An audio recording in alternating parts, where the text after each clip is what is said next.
तो ट्रिपल तलाक की कुप्रथा को यहां पर उसके खिलाफ सख्त कानून बनाने के 2 साल पूरे हो गए हैं। आज कई कार्यक्रम जो है देखिए वो बीजेपी की ओर से आयोजित किए गए। दिल्ली में बड़े चेहरे बीजेपी के शामिल हुए हैं। क्या कुछ इस दौरान कहा गया है, सुनवाते हैं आपको।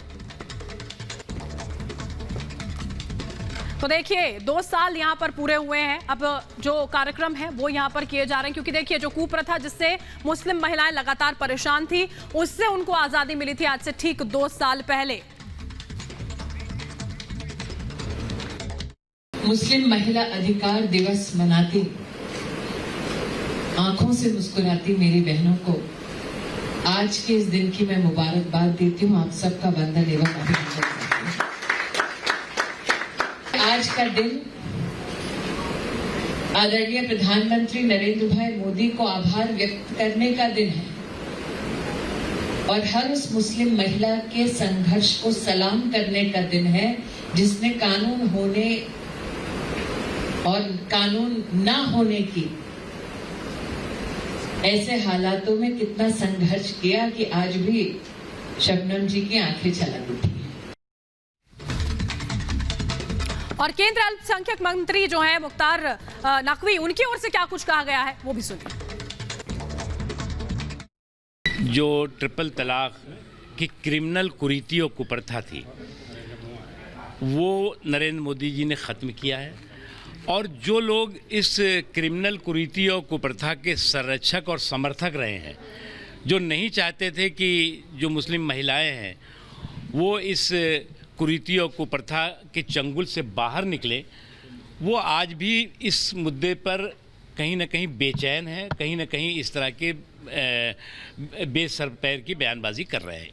एक बात समझना चाहिए कि न केवल ट्रिपल तलाक बल्कि जो मुस्लिम महिलाओं को बिना महरम के यानी बिना पुरुष रिश्तेदारों के हज यात्रा पर जाने पर बंदिश थी, वो भी मोदी सरकार ने ख़त्म की है। मोदी सरकार ने महिलाओं के जो शैक्षणिक सशक्तिकरण है उसमें जो स्कॉलरशिप के ज़रिए डीबीटी के ज़रिए जो दी गई, उसमें जो है 70% ड्रॉप आउट रेट मुस्लिम लड़कियों का कम हुआ है।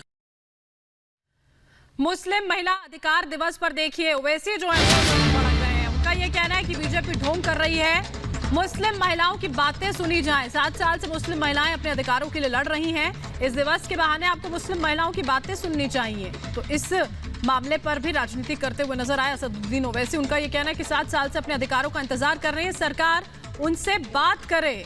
और दिल्ली में देखिए मुस्लिम महिला अधिकार दिवस के मौके पर हमारे सहयोगी सृष्टि पांडे ने 3 तलाक पीड़ित महिलाओं से बातचीत की है।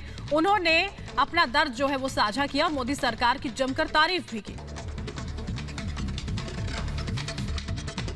क्या परिवर्तन 2 साल में आपने देखा है? हाँ, परिवर्तन तो बहुत हुआ है, लेकिन मैं ये चाहती हूँ कि इसके कानून इतनी कड़ी से कड़ी सजा दे कि कोई भी मर्द जो है इस तरह का आगे का ये ना कर सके, ताकि महिलाओं को ये झेलना ना पड़े। 3 शब्दों में उन्होंने मेरी लाइफ एकदम ब्लॉक कर दी थी कि या तो तुम जॉब कर लो और या फिर तलाक लो मुझसे। मतलब मेरी पूरी इतना मेहनत जो हमारे माँ बाप ने मुझे एजुकेशन दी, मैं पोस्ट ग्रेजुएट हूँ फ्रॉम देहरादून, बट मैं इतने 3 शब्दों के आगे नहीं बोल पाई, मैं कुछ नहीं कर पाई। ये आप रिलीजन समझ लीजिए या मेरे घर की परिस्थिति देख लीजिए। मैं ये चाहती हूँ कि इसी तरह से आगे महिलाओं को सपोर्ट करना चाहिए कि ये जो कानून बना, मैं तहे दिल से इसका शुक्रिया अदा करती हूँ कि मोदी जी ने जो एक कानून बनाया है ये आगे भी होना चाहिए और सभी महिलाएं सपोर्ट करें इस चीज को। बिल्कुल, जैसा मैम शबनम जी ने कहा कि वो आवाज नहीं उठा पाई उस समय, कानून के बाद में बहुत कुछ बदला, उन्होंने अपनी जिंदगी आसान की। क्या मुस्लिम महिलाओं को अब जाकर एक नई आवाज मिल पाई है? जी देखिए, बहुत अच्छा लगा यहाँ पर आकर। 2 साल हो गए हैं। पहले साल तो इस बात की खुशी मनाई कि 3 तलाक बिल पारित हुआ और हम लोगों को इस डर वाली जिंदगी से निजात मिली।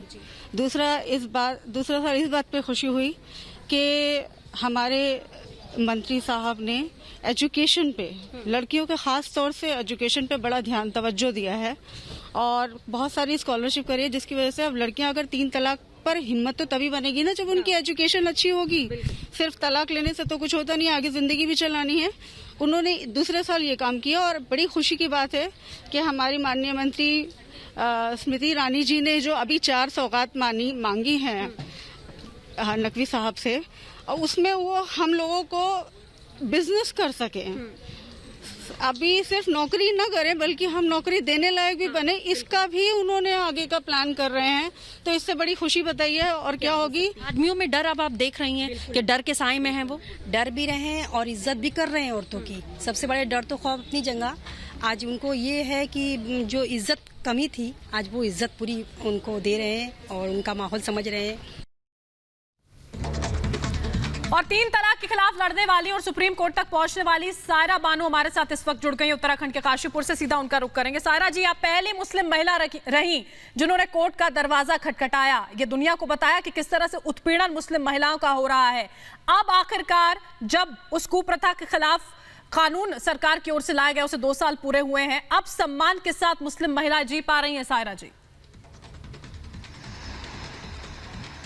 जी हाँ, बिल्कुल सम्मान के साथ महिलाएं जी पा रही हैं। आज 2 साल पूरे हो गए मुस्लिम महिला अधिकार अधिनियम के, तो आज मैं बहुत ही खुशी का दिन है। आज मुस्लिम महिला के दिन में आजादी का दिन है। ये एक बहुत ही ऐतिहासिक दिन है और